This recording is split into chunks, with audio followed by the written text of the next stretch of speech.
Okay, chapter 5 is going to talk about sexual predators, paraphilia, and murder. Now, the piece that's most relevant to us is going to be the discussion about lust murderers, which is a type of serial killer. But your book goes into a lot of detail about sex offenses and sex offenders and typologies of sex offenders. So please make sure you've read that for background. You'll be expected to know it, but I've removed a lot of that information from our slides because this isn't a course on sex offenders. Of course, that information is important in terms of informing that we do have offenders who begin with maybe some sex offending or sexual homicide, and that eventually escalates into lust serial killings. Okay, so let's start by talking about what a sexual predator is versus a sex offender. Right? So a sex offender is a general encompassing term. It's going to talk about a wide variety of types of offenders. So sex offenders are not a homogenous group. Some are repeat offenders, some are not. Some offend against children, some offend against adults. Okay, but sex offenders commit a few crimes, usually with only one victim. We do know that most sex offenses, right, occur between a victim and offender who know each other. So they're often familial. They're non-progressive, generally not a threat to the general community, often non-psychopathic, usually not related to a paraphilia, and often amenable to treatment or control. Whereas sexual predators commit many sex crimes and often have multiple victims or multiple counts on a victim over time. They may offend against family members, but also against strangers, and they tend to progress with their behavior escalating and becoming more exploitative. They do pose a threat to the general community and are often psychopathic and often have not only one paraphilia, but several paraphilias. They are highly likely to reoffend and usually not amenable to treatment. Now, sex offending depends on a lot of variables. What kind of fantasy development the offender has engaged in, the types of victims, types of opportunities available to them, level of psychopathy, and development of paraphilic behavior. They nearly will always be released back into the community, and their risk of recidivism varies widely. So predators like rapists, child molesters, pedophiles, other folks that are diagnosed with a variety of different sexual disorder paraphilias vary widely. So they vary widely in terms of their diagnoses and how dangerous they are. Now, when we think about serial killers, what kind of comes to the mind of most folks in the public is these lust killers, right? We tend to believe that all serial killings have a sexual element to them. Now, that sexual element could include rape, sodomy, torture, etc. And many police, many people working in law enforcement, and many clinicians share the belief that most serial murders are sexual in nature. Now, many are, although that may not be overt. So they may not be overtly sexual. For example, your author talks about a killer who'd been killing for financial gain and later admitted she became aroused while watching her victims die.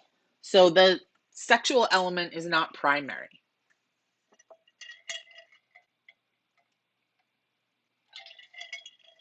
Now, if you take in homicide, you know that homicides can be expressive or instrumental. Instrumental homicides are ones that are done for some type of gain, usually something like a financial gain. So someone who kills their spouse for insurance money, um, or something along those lines. Whereas an expressive homicide usually is very emotional and springs from some emotions.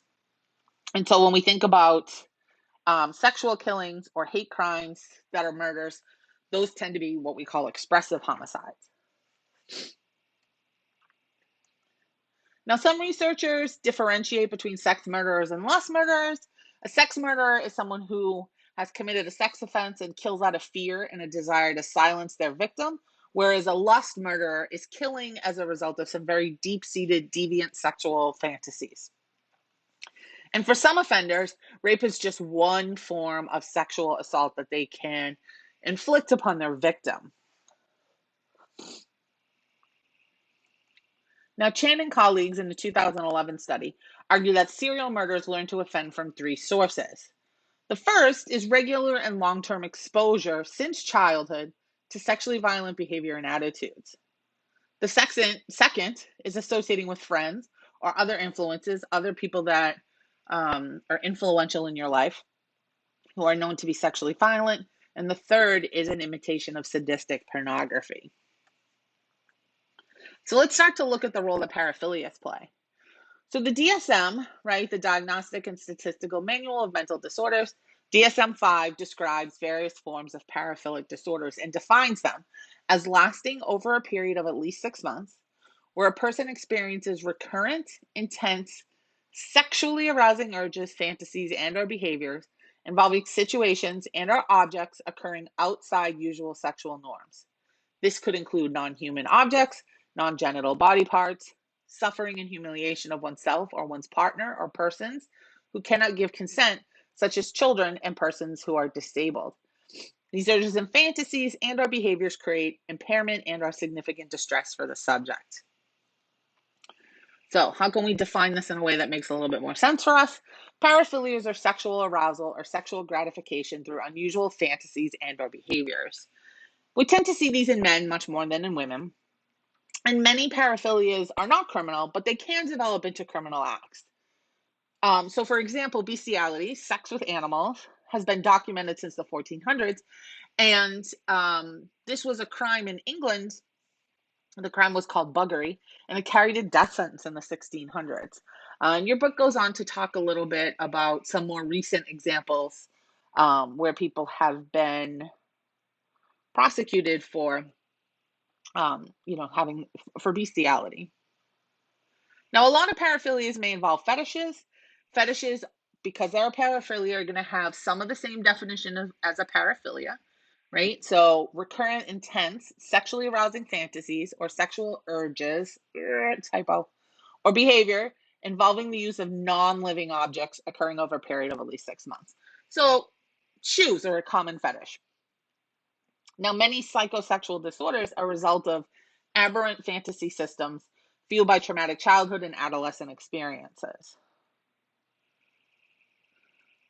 Now, we've got a couple of researchers here who did studies in the 1980s where they were looking at fantasies. And so Kreppel and Couture studied men's fantasies and found that a little over half fantasized about sex with a young girl, a third fantasized about raping a woman, 12% about being humiliated during sex, 5% about having sex with an animal, and 3% about having sex with a young boy.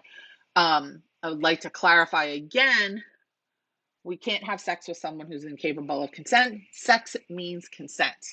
Okay, well, sex doesn't mean consent. Sex requires consent. Okay, anytime there's no consent, it's an assault. Now, Briere and Runce, towards the end of the decade, did a similar study. 21%, they looked at and surveyed undergraduates. 21% reported sexual attraction to children. That's 1 in 5. 9% fantasized about sex with children. Again, sex with children is not sex, it is sexual assault. 5% masturbated to the thoughts of sex with children. And 7% admitted they would carry out their fantasies with children if they could do so with no repercussions. Now, there's different explanations for paraphilias, like why do they develop, right? So some are psychodynamic. It is a result of unresolved conflicts during our psychosexual development. Some are behavioral. So the same way that we would learn normal sexual activity, we can learn deviant sexual activity. Okay. And so that can be developed through conditioning, modeling, reinforcement, punishment, and rewards. The same way we learn anything, actually. It can be cognitive. So these, the paraphilia can be a substitute for appropriate social and sexual functioning or the inability to develop satisfying marital relationships. They could be biological in nature or interactional, meaning a combination of the other 4 sources. Now, some researchers consider this to consider compulsive sexual behavior to be impulse control oriented, right? That kind of makes sense, right? It's a failure of our ability to resist temptations, urges, and impulses to sexually act out. even though we know that this is going to cause harm to both ourselves and our victim. Some consider them to be obsessive compulsive disorders that are affected by SSRI, that affects our abnormal hormone levels. Some talk about how it could be related to bipolar affective disorder, right?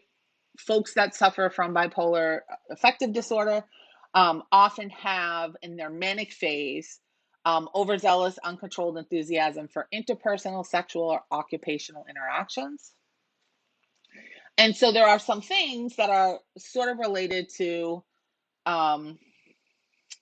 similar to bipolar disorder, is this paraphilic interest called cyclothymic disorder, okay? And it presents a chronic fluctuating mood disturbance, including hypomanic symptoms that may feature hypersexuality, right? So in that manic phase, people may be hypersexual. Can also be induced by substances, right?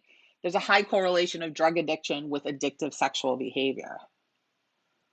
Now, this doesn't mean if you have bipolar disorder that, oh my goodness, you also now have a paraphilia and you're going to become a serial killer. That is not what this means at all. Now, your book's going to go on to talk about, and so our slides are going to talk about for, a few slides here, different types of paraphilias. Most of the offenders in Hickey's study, which is the subject of this book, are extreme, right? So we have erotophonophilia, which is lust and sexual murder. It's acting out of sadistic behavior in the course of brutally torturing and murdering their victims. Serial killers often may have a history of animal torture.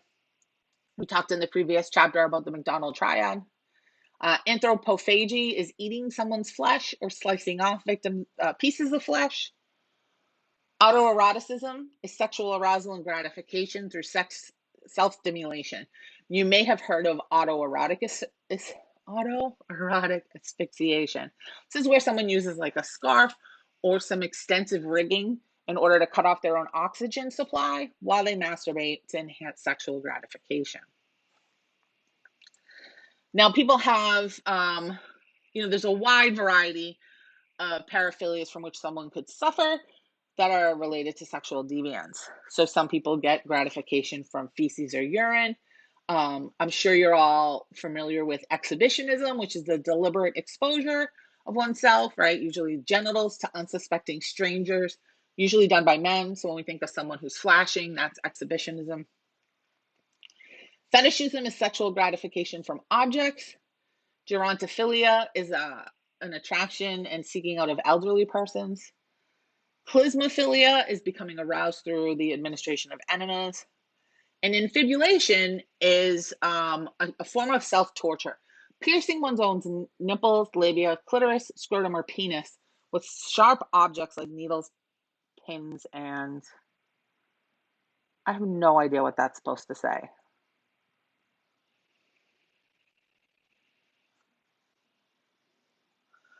Okay, now let's talk about pedophilia. Okay, so it's important because in our larger culture, we use the word pedophilia incorrectly. And we use pedophilia and child molester interchangeably, and they're not the same thing. So pedophilia is a paraphilia, right? So it has to be occurring for 6 months or more, and it is a sexual preference and attraction to prepubescent children, before children have gone through puberty, okay? They do not like to have sexual relationships with adults. And true pedophiles develop emotional attachments to children. They groom them. They will tell you that they haven't harmed these children, and they think they're in relationships with these children. Now, someone can be a pedophile without being a sex offender. So you can have that sexual attraction to prepubescent children and not act out on it. More recent research is referring to those folks as minor attracted persons, MAPS. Whereas a child molester is someone who actually acts upon that, and a child molester may not have an actual sexual preference for children, okay? They also don't necessarily have an attraction to children that are prepubescent. They have a wide range of age groups they might target under 18. They do prefer the company of adults, are often married, and have children. Now, a hebephile is somebody who has a sexual preference for pubescent children. That's also a paraphilia and also different from child molesters. So child molesters, right, have committed an actual crime, have touched a child inappropriately, have penetrated a child. Pedophiles and hebophiles may become child molesters, but they might not. And not all child molesters have a paraphilia. Okay. Now, pederasty is having anal intercourse with children. Again, remember, children are minors. They cannot consent. It is not sex. But this is common among serial killers who target children. And then paraphilia is the intentional setting of fires on more than one occasion by a person who experiences arousal from that or tension. Okay, so thinking again back to that McDonald triad, the fire setting could be problematic in other ways. Now, necrophilia is another paraphilia, and it's sex with dead bodies. And we have both genuine necrophilia, which has 3 subtypes, and pseudonecrophilia. Okay, so genuine necrophilia is a persistent urge to have sex with corpses. Now, some people just fantasize about this. They may experience it virtually in like an online platform, but they don't necessarily experience it actually. Regular necrophilia is folks that are employed where they might come into contact with dead bodies, and so they then use those corpses for their gratification. They tend to be more opportunistic, and they're not killing someone in order to have sex with a dead body. So this could be folks that work in morgues, mortuaries, grave diggers, EMTs. Now, necrophilic homicide is where you kill somebody in order to have sex with a dead body. Now, these folks often engage in another series of behaviors. So they might engage in partialism, which is the desire to collect specific body parts that offender finds sexually arousing. Somnophilia is the desire to have sex with people who are asleep or pretending to be asleep. Pygmalionism is in sex with mannequins. Vampirism is people who enjoy drinking the blood of their victims. And cannibalism is sometimes sexualized experience of devouring a victim in order that the victim will always be part of the offender. Now, pseudonecrophilia is sex with corpses that occurs as a result of a violent assault on a living person. This is usually opportunistic and not the result of prior fantasies, and it's not a primary motive for killing. Necrophiliacs exhibit pervasive personality functioning. Okay, so they often are narcissistic, sadistic, have a need to destroy, and many are generally intelligent. Now, your book goes on to talk about a variety of predatory paraphilias and attack paraphilias. So you can just see here this long list, right? And some of these we've talked about. Some people get aroused from their partner pretending to struggle. Some imagine themselves as a corpse and becoming sexually aroused by simulated corpses. Fraudage. This is something you may have experienced in public transportation. This is when somebody rubs their body parts against a partner or an object for arousal. What else do we have here? Arousal from stealing, an orgasm that's dependent on watching others have sex. Some people are aroused from making dirty phone calls. And here we have that list of attack paraphilia. So everything from sadism to pedophilia, to arousal or sexual frenzy with a desire to slash or mutilate women, arousal from defiling or ravaging a partner, rape with cannibalism, people who violently rape their victims, right? So here we can see why these are called attack paraphilia. Now, with victims of childhood sexual assault, right, there is a link between that and the development of paraphilic behavior. Again, this doesn't mean many people, unfortunately, are victims of childhood sexual assault. Doesn't mean you're going to develop a paraphilia, but many folks who do develop one have a history of child sexual assault or other early childhood trauma.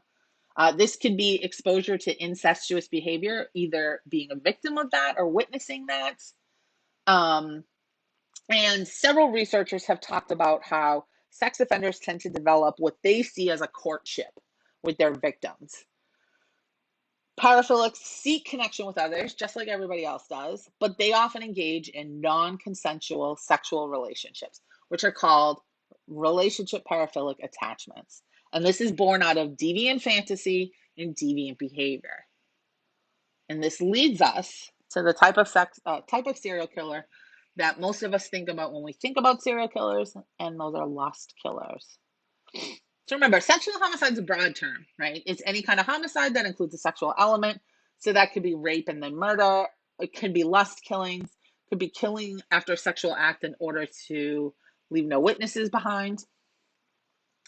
But sexual serial killers tend to either kill after a rape or to commit lust murders. They're more likely to seek out strangers, and they often target women who engage in risky behaviors. Now, I want to make a point of clarification here. Your books words this in a way that's very victim blaming. The victim is never responsible for their victimization, okay? These women are not facilitating or causing their own victimization, okay? But they do engage in risky behaviors. So again, prostitution, hitchhiking, walking alone at night.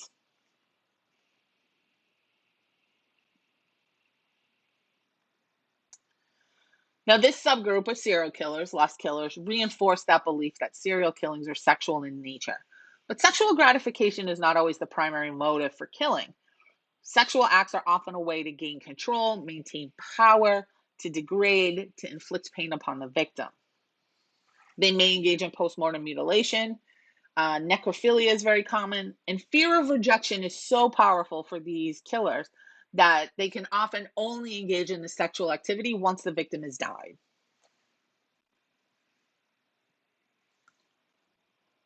So deviant sexual acts are part of the killing process, not the reason for killing. Sex is essentially a tool or a vehicle in order to have maximum control and to appease their sexual fantasies. So the primary motive here is control. The vehicle to achieving that is sexual acts.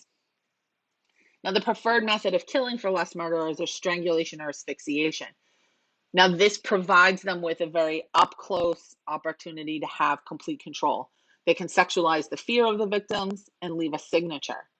The other most common methods after strangulation are shooting, slashing, stabbing, and killing with an axe. Now, lust killers also carry out bizarre sexual acts. So we've talked about necrophilia. They often collect trophies. Trophies often allow them to relive the fantasy at home. Now, in this study, the lust killers often had a history of sex-related crimes and had spent time in prison or mental health facility already. And they're likely to have more than one social or psychological problem. Now, a key issue for these offenders, these lust killers, is this paraphilic fantasy. Okay? So offenders try to replicate their fantasies, but because they can never control how the victim is going to react, the actual act, the actual killing or murder or sexual torture never lives up to the fantasy. Now, they may be expressing this fantasy to others in writing. They fantasize about relationships. And so sex becomes an expression of control. And sexual attachments are explored both in fantasy before the behavior and in the actual behavior. So these types of killers often have a signature that's a personal marking of the offender, and it can be verbal and physical acts, but it's a unique, integral part of an offender's behavior, and it exceeds what's necessary to actually commit the offense. Now, crime scene evidence can often provide a lot of insight for us as to personality traits of an offender or behavioral patterns, and these signatures are the result of their fantasies and behaviors.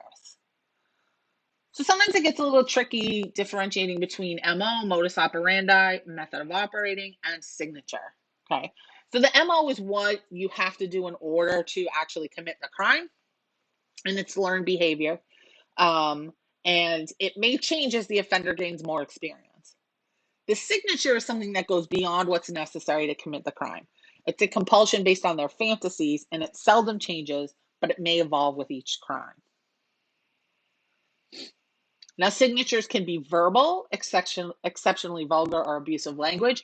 Sometimes you'll hear about a serial rapist or as they progress to serial killing, or a serial killer, if there are survivors or witnesses, have used certain phrases over and over again.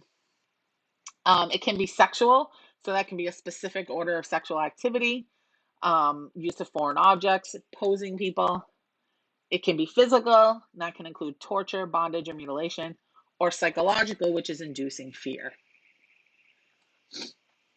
Now, finally, here's some common signature behaviors that are found in serial murder investigations.